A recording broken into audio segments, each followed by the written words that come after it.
प्रयागराज में माघ मेले के प्रथम स्नान पर्व पौष पूर्णिमा के अवसर पर दोपहर बाद 2 बजे तक करीब 21 लाख लोगों ने आस्था की डुबकी लगाई, जबकि वाराणसी के अलग अलग घाटों पर अब तक 9 लाख से अधिक श्रद्धालुओं ने गंगा में डुबकी लगाई। वहीं अयोध्या में 5 लाख, मथुरा में 2 लाख, फर्रुखाबाद, मिर्जापुर में 70,000 और हापुड़ में 35,000 श्रद्धालुओं ने स्नान किया।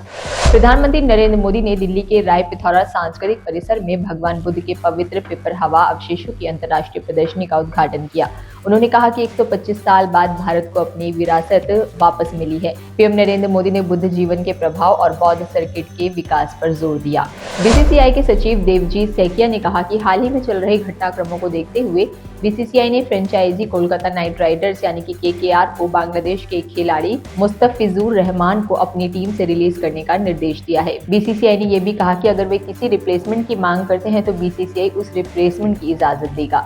मध्य प्रदेश प्रशासनिक सेवा में एक अहम बदलाव करते हुए 2014 बैच के आईएएस अधिकारी क्षितिज सिंघल को इंदौर नगर निगम का आयुक्त नियुक्त किया गया है। राज्य सरकार ने इस संबंध में आदेश जारी कर दिए हैं। इंदौर के भागीरथपुरा इलाके में दूषित पानी पीने से हुई मौतों के मामले में राज्य सरकार ने बड़ी कार्रवाई करते हुए नगर निगम कमिश्नर दिलीप यादव को पद से हटा दिया था।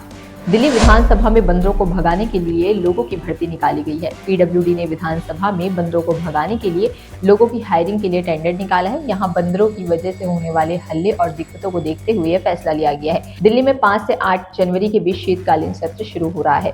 पटना के जिला मजिस्ट्रेट डॉक्टर त्यागराजन एसएम ने भीषण ठंड के मद्देनजर राजधानी के सभी निजी और सरकारी स्कूलों को यानी कि प्री स्कूल से लेकर कक्षा 5 तक को 5 जनवरी तक बंद करने का आदेश जारी किया है। कक्षा 6 और उससे अधिक के विद्यार्थियों के लिए स्कूल और कॉलेजों का समय संशोधित करके सुबह 10:30 बजे से दोपहर 3:30 बजे तक कर दिया गया है।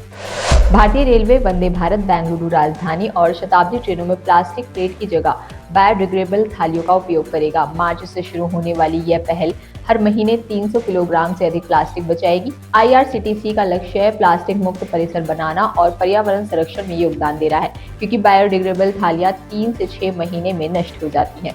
बीजेपी कांग्रेस के मनरेगा बचाओ अभियान के खिलाफ जी राम जी ग्रामीण रोजगार गारंटी योजना के पक्ष में देशव्यापी अभियान चलाएगी। हर अभियान का उद्देश्य जी राम जी के लाभों जैसे कि 125 दिन का काम, ग्रामीण इंफ्रास्ट्रक्चर वृद्धि और गरीब उन्मूलन को उजागर करना है। बीजेपी मनरेगा में भ्रष्टाचार और खामियों की तुलना करते हुए जी राम जी को बेहतर विकल्प बताएगी।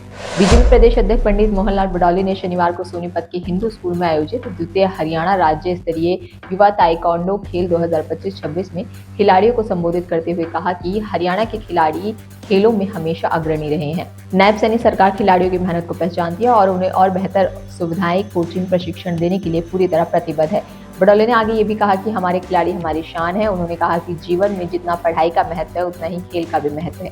खेल से शरीर स्वस्थ रहता है और स्वस्थ शरीर से ही स्वस्थ मन का विकास होता है। बडौले ने आगे ये भी बताया कि युवा अपनी पढ़ाई के साथ साथ खेल में भी जीवन अच्छा बना सकते हैं।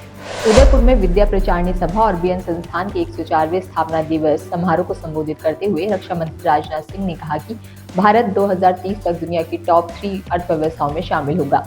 रक्षा क्षेत्र में देश की उल्लेखनीय प्रगति की है और हथियार निर्माण में भारत तेजी से आत्मनिर्भर बन रहा है। उन्होंने कहा कि एक समय था जब भारत की बातों को गंभीरता से नहीं लिया जाता था, लेकिन आज भारत बोलता है तो दुनिया सुनती है। इसी तरह देश दुनिया की तमाम जानकारी के लिए बने रहिए फ्रीडम न्यूज के साथ।